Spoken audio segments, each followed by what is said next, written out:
Metallica when they took a day out of the studio from recording Load to headline Donington Monsters of Rock last summer. And just a quick news about Donington 96, it's going to be a double headliner. Kiss and Ozzy Osbourne and Sepultura have also been added to the bill, all taking place on the 17th of August, and we'll be updating you as we get nearer to the great day. And as you can see, Kirk is still with me, no escape from the Metallica train. And a little earlier we saw the video, Kirk, for Until It Sleeps, and you've actually done a remix on that by Moby. Whose idea was that, and what did you think of the end result? Well, we're always interested in having other artists reinterpret our material. There's this German band called Die Krupps that did a tribute to Metallica, and we really enjoyed that. And so I kind of like planted the seed for, you know, that sort of thinking.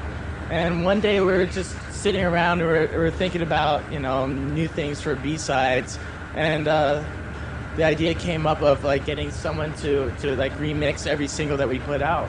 And originally we wanted to do the Chemical Brothers to remix this single, but they weren't available because we called them and like told them we needed it yesterday. As you do. Yeah, but they were busy doing something, so I suggested Moby, and he was already in New York. So what we ended up doing is sending him the tapes, and like the next day he brought us back this remix, and we really, really like it.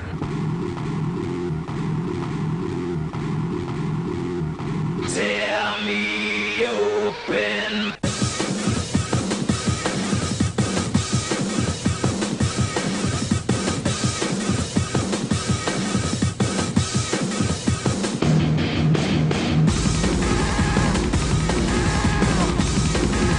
Gives you a fresh perspective on the song, and I like it quite a bit.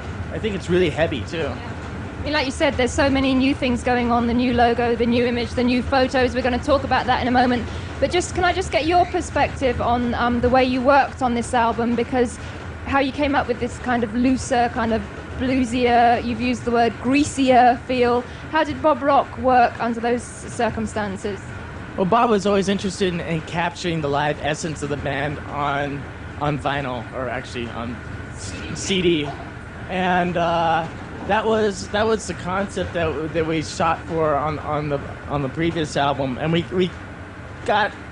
captured some of it, but not completely. And I feel on this album we definitely have, because live James and I are playing rhythm guitar simultaneously.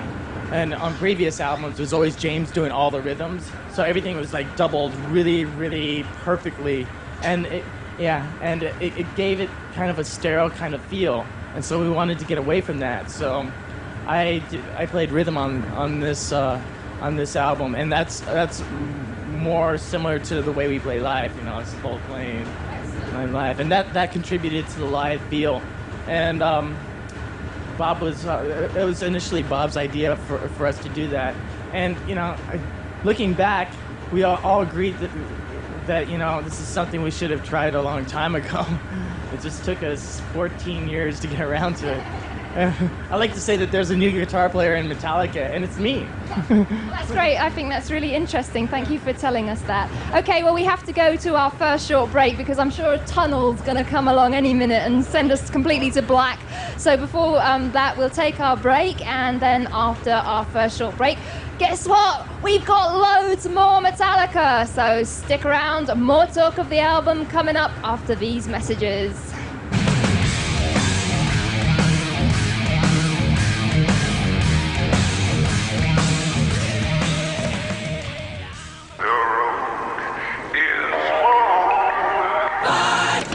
I want to ride my Welcome back to Headbangers Ball. We're on board the Metallica train, and we're just pulling up in Florence now, and as you can see, there's a bit of a signing frenzy going on, but I've got Kirk here, and I just wanted to talk about the album artwork. It's taken from a photograph called Blood and Semen. Semen and Blood. Semen and Blood, let's get this right here. It's called Semen and Blood 3. Oh, right. Yeah. Now, tell us a little bit about the photograph and why you chose it. Well, it's not really considered a photograph. It's the artist likes to consider it as a piece of art, but it's by this guy named Andre Serrano, who who's done a few things in America and has gotten himself in trouble a few times in America for doing things like putting a crucifix in a big vat of piss and calling it Piss Christ.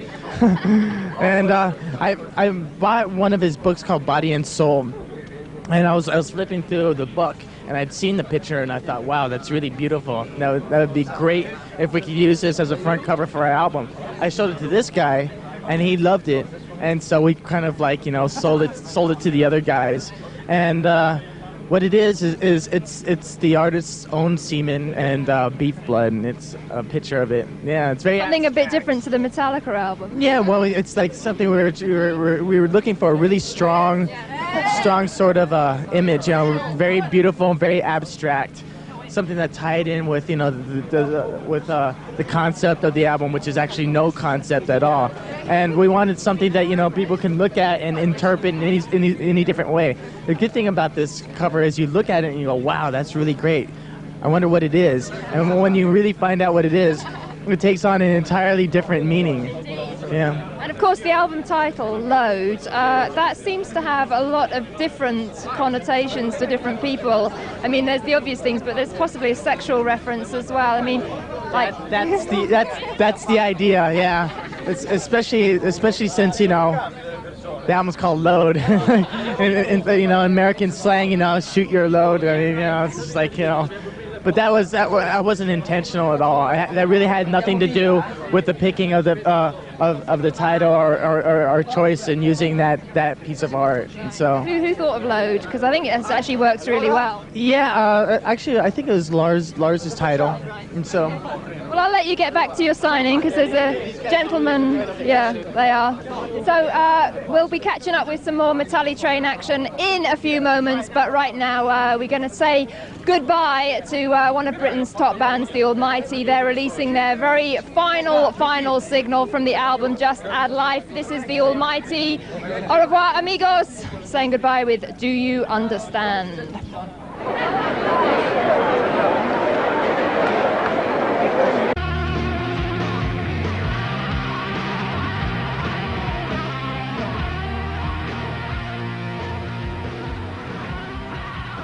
Well, it's pretty chaotic here on the Metalla train. The fans have been listening to the new record, and now they, as you can see, get to meet the band. Now they're leaving in hordes. They have to get off at Florence, which is where we're pulling up to. So, Lars, if I can just corner you for a few minutes. Everything is so different on this album. The imagery, the logo, the photos of the band, and also the cover is so different to the Black Album. Now, has Metallica reinvented itself? Well, it has only been half a decade since the last one. Well, this is true. All right. So, I don't know. I just looked at some of these things and it's got a little bored with them. One day I was looking at the logo going, this is kind of boring. Maybe we should try something else. Maybe we should have tried that. Turn in What's that from? letters sideways. Why didn't we get that before? Yeah, that's Just someone's fired. Someone's fired. So it was just time to, oh, you want that back? It was time to try a few different things. I think the most dangerous thing a band can do is become totally stagnant. You become a parody of yourself, don't you? Yeah, I just think that, you know, that you should always follow your instincts, follow your gut feelings, and just, I looked at the logo and I called up James and said, why don't we try and see what would happen if we put a new logo together. It was like, it was a decision that took literally 3 minutes or something. It was not like, oh, we're screwing with this holy icon or whatever, like people are now starting to react to. But the point is that we have the power to change these things, and we need to do it for ourselves once in a while to kind of Keep things fresh. Keep things fresh for us. And I do believe that when it's fresh for us and it's more exciting for us than for everybody else, that kind of attitude translates onto the fans really well.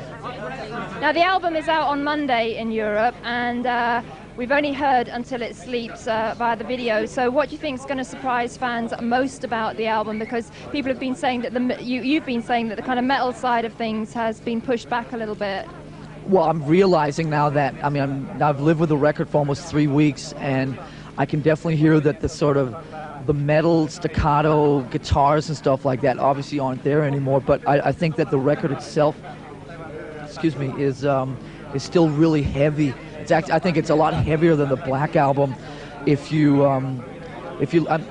the most thing that's going to surprise people is the consistency of the record, It's an hour and 20 minutes long. I don't think it ever really dips anywhere. When I hear the Black Album now, there's a couple places where I thought it dipped a little bit. And so I think people, especially if they're gauging until it sleeps, as you know, sort of like, okay, this is what the new record it's like. I mean, that's just, I mean, let's not bullshit each other here. You put singles out, you know, you want to put a single out that would indicate something different, and obviously a song that, you know, is a good single. I mean, that's why you put singles out. But I mean, the rest of the record is pretty different than that. Take my word for it. No, I agree, and it is heavy, and perhaps in a different way. And also, of course, the lyrics are very heavy as well. But we'll talk about those a bit later on.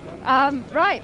Okay, well, we're heading off to the station right now to meet some more Metallica fans, but we have to go to our next break. After the break, we're going to also be checking out the new video from Sabotage, so watch out for that, and loads more Metallica coming up after these messages.